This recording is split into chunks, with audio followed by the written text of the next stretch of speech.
शनिवार की प्रदोष संतान का सुख देती है और रविवार की प्रदोष जो काम दुनिया में कोई नहीं कर सकता वो अचूक फल की प्राप्ति रविवार की प्रदोष करा देती है। महाराज ऐसी प्रदोषों का नियम वर्णन किया चाहिए। भगवान कहते ठीक है तू थोड़ी देर खड़ी हो। एकादशी सम्मुख खड़ी हुई।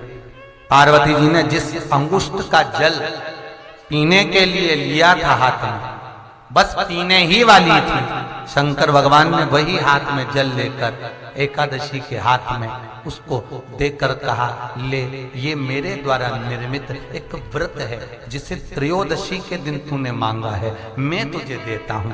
आज इस व्रत का फल मैं तुझे प्रदान करता हूं। अब तू जिस जीवात्मा को लेकर जाएगी उसका पाप प्रबल नहीं होगा। किसी स्त्री पुरुष बालक बुजुर्ग जो भी होगा जिसने प्रदोष का व्रत करा होगा वो जीवात्मा को तू किसी फल की कामना से नहीं स्वतः ही लेकर चली जाए। उसमें कोई कामना नहीं है। बन सके जीवन में 11 प्रदोष या 26 प्रदोष करने के बाद आप उसका उद्यापन कर विराम भी दे सकते। पर जीवन में एक बार प्रदोष का व्रत मौका मिले, जिस कामना से जिस दिन का भाव आपके मन में आए कि मुझे रोग से मुक्ति पाना है तो ये प्रदोष मुझे करना है, मैं और रोग मुक्ति के लिए हम मंगल जो भी आपके मन में आ रहा है, संतान प्राप्ति के लिए शनिचरी प्रदोष आप उसका स्मरण करें। फिर लिखा शिव महापुराण में बड़ा सुंदर लिखा वेदव्यास जी ने, मान लो आप प्रदोष का व्रत नहीं कर सकते, आप अगर व्रत नहीं कर सकते तो प्रदोष के दिन प्रदोष काल में शाम का समय सूर्य अस्त का कुछ पल कुछ घड़ी के पहले से लेकर बाद तक का प्रदोष काल के अंतर्गत आप शंकर जी के मंदिर में जाकर 1 लोटा पानी 5 बेलपत्र भी अगर समर्पित करते हैं तो संपूर्ण प्रदोष का फल आपके भाग्य में प्रबल हो जाए। शिव महापुराण में इसका काशी में जो शिव जी की स्थापना कौन ने करी? काशी में जो शंकर भगवान बैठे उनकी स्थापना करी थी शनि महाराज। किसने करी थी? शनि महाराज ने, क्योंकि भगवान शनि महाराज को उनकी माता के द्वारा श्रापित हो गए और शनि महाराज कांपने लगे। शनि महाराज कांपते कांपते मैं जाऊं तो जाऊं कहां, करूं तो करूं क्या। महाराज शनि महाराज दौड़े और दौड़कर भगवान भोलेनाथ के पास पहुंचे। हे शंकर त्रिकालदर्शी कैलाशी अविनाशी, कृपा करिए बाबा भोलेनाथ, कृपा करो, क्योंकि दुनिया में 33 करोड़ देवी देवता हैं जिनको शनि लग सकता है, केवल एक किसको छोड़कर? शिव को छोड़कर। राम जी को शनि लगा तो 14 वर्ष वनवास चले गए, कृष्ण को शनि लगा तो मथुरा छोड़कर द्वारका चले गए।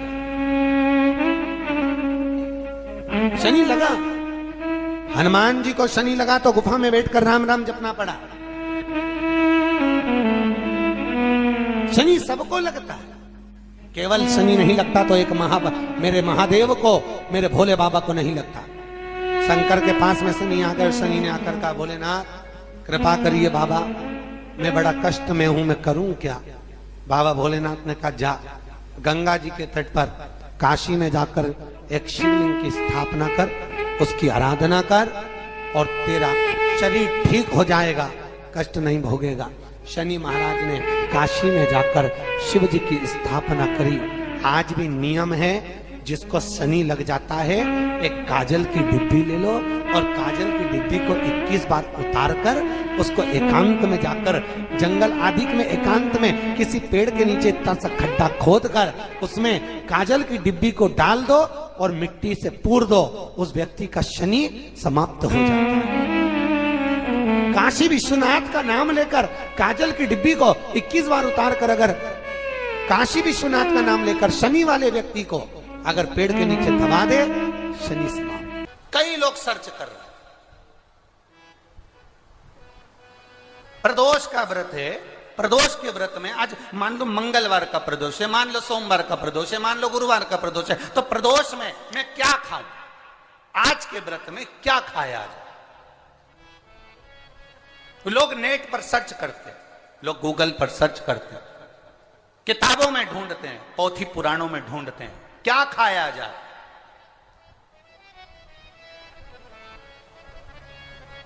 हम क्या खाएं जिससे भगवान हमारे व्रत को स्वीकार करे और हमारे व्रत को स्वीकार करे और हमें दर्शन दे। हम क्या खाएं? हमारा तो केवल इतना सा निवेदन है, किसी भोले व्यक्ति का, किसी गरीब व्यक्ति का धन मत खाओ, प्लाट मत खाओ, उसका पैसा मत खाओ। अगर तुमने उसका प्लाट नहीं खाया, उसका पैसा नहीं खाया, उस गरीब व्यक्ति का, उस भोले व्यक्ति को तुमने धोखा देकर कुछ अगर खा लिया तो समझ लो कि भगवान तुम्हें माफ नहीं करेगा। तुम कुछ खाओ चाहे मत खाओ, पर किसी सीधे, किसी भोले और किसी गरीब व्यक्ति का हक मत खाओ, तुम्हें व्रत का फल मिल जाए, तुम्हें व्रत का फल प्राप्त हो जाएगा। प्रदोष व्रत का नियम जो आप ले रहे हैं, प्रदोष व्रत को जो आप श्रवण कर रहे हैं उसको जरा ध्यान से सुनिएगा। सबसे पहले स्नान ब्रह्म मुहूर्त का, सुबह का, उसके बाद में फिर आसन पर बैठकर भगवान की भक्ति को धारण करना, शंकर का अनुमोदन करना, शिव भक्ति में डूबे रहना, शंकर का स्मरण करना, शंकर के नाम का स्मरण करते रहना। ये प्रदोष का मूल तत्व। महाराज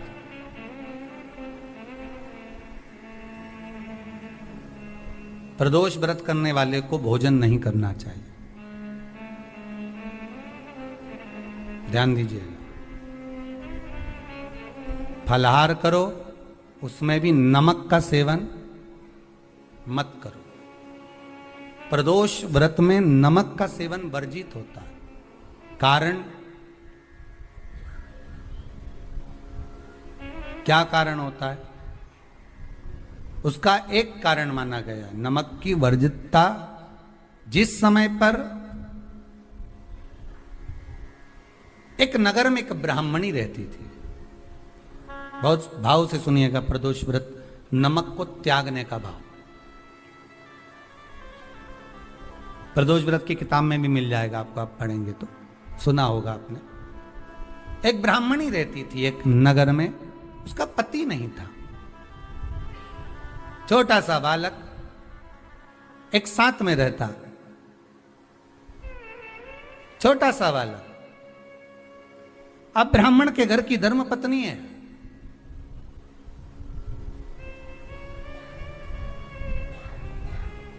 ब्राह्मण कर्मकांड करने वाला, पूजन करने वाला, पाठ करने वाला, अनुष्ठान करने वाला, पूजन करने वाला, मंत्र जाप करने वाला, भगवत भक्ति में डूबने वाला। ब्राह्मण तो चले गया, ब्राह्मणी बच्चे के साथ रह रही, क्या करे वो? अकेली निवास कर रही,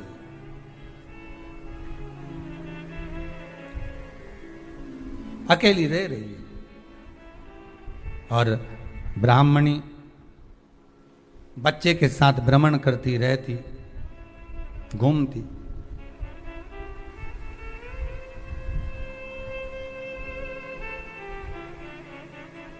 कहीं कहीं दर दर जाकर कुछ भिक्षा को मांग कर लेकर आ जाती, और भिक्षा लाने के बाद में उस भिक्षा को जब लेकर आती तो अपने बच्चे को भी खिलाती और स्वयं भी उसका पान करती।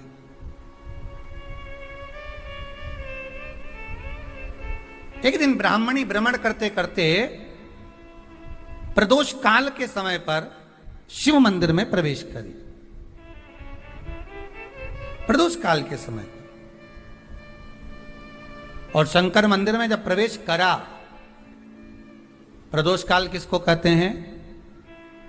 सूर्य अस्त हो रहा हो, रात्रि प्रवेश कर रही हो, दोनों का जब मिलन हो रहा हो वो प्रदोष काल कहलाता है। दोनों का जब मिलन हो रहा,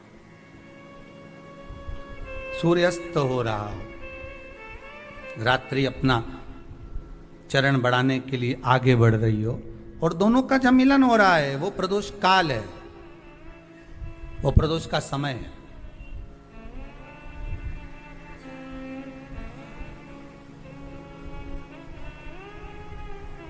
ब्राह्मणी मंदिर में प्रवेश कर रही, जब ब्राह्मणी मंदिर में प्रवेश करी, मंदिर के अंदर पहुंची, प्रदोष काल का समय था, प्रदोष का समय चल रहा था, और प्रदोष काल के उस समय में प्रदोष काल के उस समय में जब ब्राह्मणी ने देखा कि कोई भगवान की भक्ति में लगा हुआ है, भगवान के रस तत्व में डूबा हुआ है।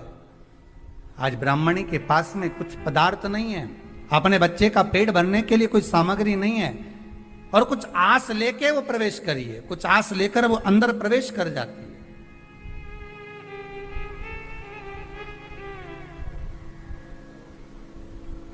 कोई ऋषि की पत्नी, कोई ब्राह्मण जन की अर्धांगिनी उस प्रदोष के समय पर शंकर का अभिषेक पूजन कर रही थी, भगवान शिव की आराधना कर रही थी, भगवान की भक्ति में डूबी हुई थी। भोला उससे 1000 गुना शिवलिंग में बल की प्राप्ति होती है।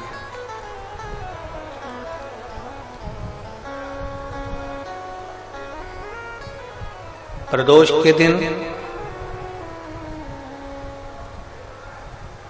यदि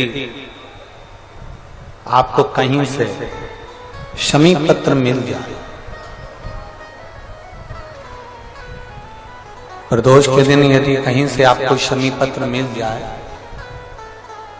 और प्रदोष काल में, प्रदोष का जो समय होता है, शाम का जो समय होता है प्रदोष काल,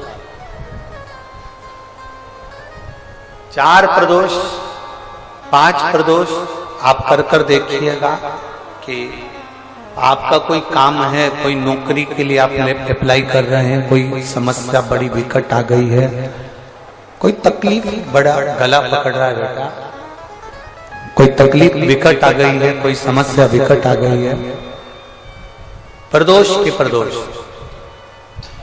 प्रदोष काल में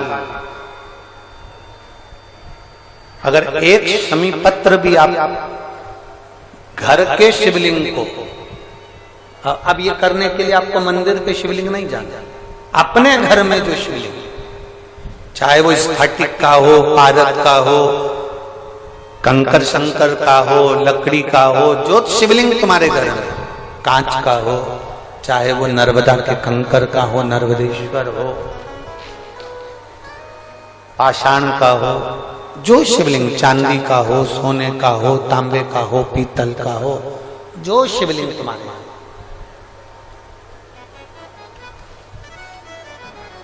एक शमी पत्र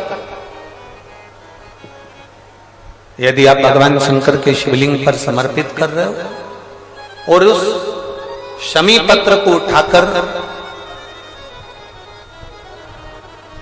रात्रि को 9:15 की जो एक मुहूर्त होता है, एक समय होता है, जिस समय पर हम अपने मन की बात भगवान शंकर को कहते हैं, पूर्व में भी इसका वर्णन हम कर चुके हैं कथाओं में।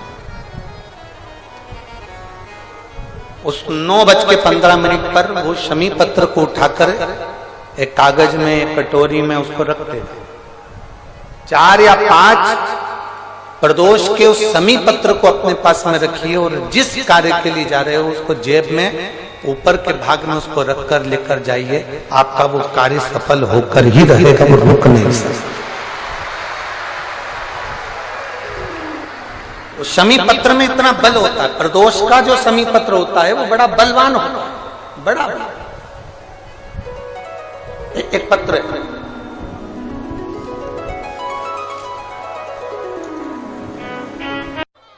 जिस प्रदोष व्रत का हम वर्णन करते हैं, जिस प्रदोष के दिन का आपको बधाई कल हमने दी थी कि प्रदोष की आपको बधाई हो, प्रदोष शाम का जो समय होता है, प्रदोष काल जो होता है, उसका वर्णन जब हम करते हैं, ये प्रदोष की पूजन का विधान किसने बनाया, ये प्रदोष की पूजन का नियम किसने बनाया, ये प्रदोष की संध्या काल का, प्रदोष के समय का पूजन का विधान कौन बनाया, ये प्रदोष के समय पर एक बेलपत्र चढ़ाने का विधान किसने बनाया, प्रदोष के समय पर एक शमी पत्र चढ़ने का विधान किसने बनाया, प्रदोष के समय पर अगर मान लो कोई भिखारी से भिखारी व्यक्ति भी है जो ठेला चला रहा है, उसके पास में खाने के लिए कुछ नहीं है, फटे कपड़े पहन रहा है, उसकी जिंदगी में कुछ भी नहीं बचा और कर्जे में लदालूम हो गया, एक चावल का दाना अगर वो प्रदोष के दिन, प्रदोष काल में शाम के समय पर शंकर के शिवलिंग पर चढ़ा देता है, तो 3 या 4 प्रदोष में उसका कर्जा चूकना प्रारंभ हो जाता है। प्रदोष का विधान, इतना ये प्रदोष का वर्णन करा किसने, इतना प्रदोष की महत्वता बताई किसने। कौन करे इतना वर्णन। अगर प्रदोष की महत्वता बताने वाला कोई है, इसीलिए मेरे शंकर भगवान माता सती को लेकर कुंभज ऋषि के यहाँ, अगस्त ऋषि के यहाँ कथा सुनने के लिए गए थे, क्योंकि उनके बराबर कोई शंकर के महत्व को बता नहीं सकता और प्रदोष के महत्व को नहीं बता सकता। सती मैया को प्रदोष का महत्व बताने के लिए शंकर सती जी को लेकर कुंभज बाबा के यहाँ गए थे, अगस्त ऋषि कि प्रदोष के महत्व को तो जानो सती,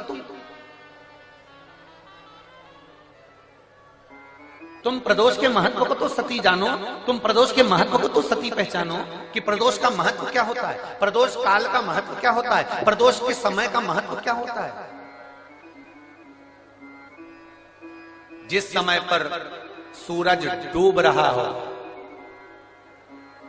चंद्र प्रकाशित हो रहा हो, दोनों का मेल हो रहा हो, ना तो पूरा सूरज डूबा है, न पूरा चंद्र आया है, न पूरा अंधेरा है, न पूरा उजाला है, उस समय को प्रदोष काल कहा गया, उस समय को प्रदोष का समय कहा, प्रदोष काल कहा। अब कई लोग हमसे कहते हैं गुरुजी आप हमको प्रदोष का समय बताया करो कि प्रदोष काल किसको कहते हैं, प्रदोष का समय किसको कहते हैं। अब एक बात हम आप सबसे कहना चाहते हैं, जितने लोग आस्था चैनल पर सुन रहे हैं, जितने फेसबुक यूट्यूब पर सुन रहे हैं और जितने रेवाड़ी की इस पवित्र धरा पर कथा को सुन रहे हैं, आप सबसे एक बात कहना चाहेंगे, अगर हम समय देखकर बताएं आपको कि शाम को 6 बजे, 6:30 बजे, 6:30 पे लेकर 7:30 के बीच में ये समय है, या 5:30 से लेकर 6:30 तक का ये समय है, या हम तुमको बोल दें कि इतनी बजे ये समय प्रदोष काल का रहेगा या इतनी बजे ये समय रहेगा, तो देखिए कभी कभी ठंड का समय आता है तो दिन जल्दी ढल जाता है, कभी कभी गर्मी का समय रहता है तो दिन बहुत लेट ढलता है। इसलिए समय की गणना से मत चलो, आप तो ये अंदाजा लगाकर रखो कि दिन ढल रहा हो, अंधेरा होना शुरू हो रहा, सूरज डूब रहा हो, चंद्र प्रकाशित हो रहा हो, अंधेरा अपना काम कर रहा है, सूरज ढलता जा रहा है, दिन कम होते चले जा रहा है और अंधेरा थोड़ा बढ़ते चले जा रहा है। इन दोनों का जो मिलन का समय हो, अब वो कितनी भी बजे, आप तो बस उसके मिलन का समय निकाल लो, वही समय प्रदोष काल कहलाता है, वही समय प्रदोष।